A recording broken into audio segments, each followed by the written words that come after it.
As I swear you in today to take oath of office, I challenge you. I brought in a man of God. I brought in the man who knows the law. I brought in the youths themselves.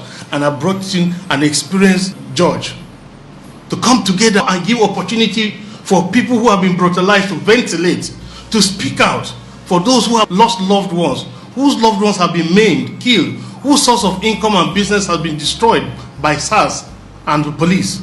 Please, this is a time for you to give them the patience and listen to them. It is not just enough to listen to them.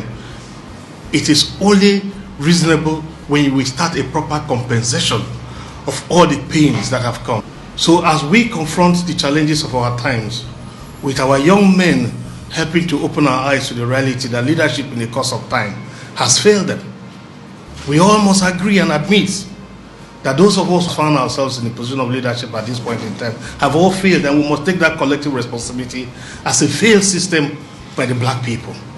It is time for us to develop that consciousness, face this reality, and agree with the young people that something has gone wrong. This has nothing to do with one administration or the other. It is a cumulative, cascading effect of the rot and miasma that has accumulated over the course of time. I cannot explain why a young man will come out of the university 5-6 years down the line, no job, ultimately struggling to eke a living, and every day in the street he gets brutalized. In the course of searching for an independent source of livelihood, he is confronted with every single day either his taxation or his police.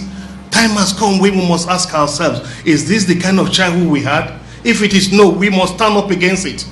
We must insist that the young men must be given opportunity to grow, just the way we saw prosperity in the course of the provisions that government made for us. It is our time to provide same for them. And that's why I stand with the young people of this country to say we must put an end to SARS, and we must put an end to police brutality. I will ask that all Cross-Riverians who school in Cross River State University of Technology will suspend the payment of school fees indefinitely.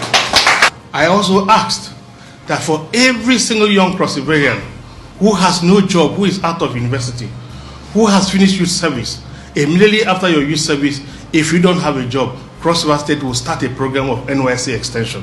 So you return to Cross River State, extend your NYSC by 1 year to give us opportunity to find a placement for you.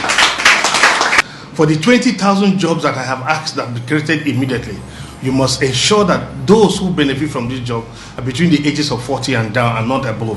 And it shouldn't be for politicians. It should be for those young men who are struggling to make a living. I believe that that will water down the bureaucracy that has characterized our landscape in the last few weeks. It shouldn't be a thing that is reduced to politics, to party, or the issue of family. It must be a thing that you must put your conscience above any other decision-making process. That's the only way we can guarantee peace. I therefore believe strongly that your committee, as chairman, must recognize those young challenges, those young school leavers, those fresh graduates, and all of those people. That is part of why restitution is part of your scope. To see how you can provide beyond what I have said, alternative means of mopping up all the unemployed young people in Cross River State.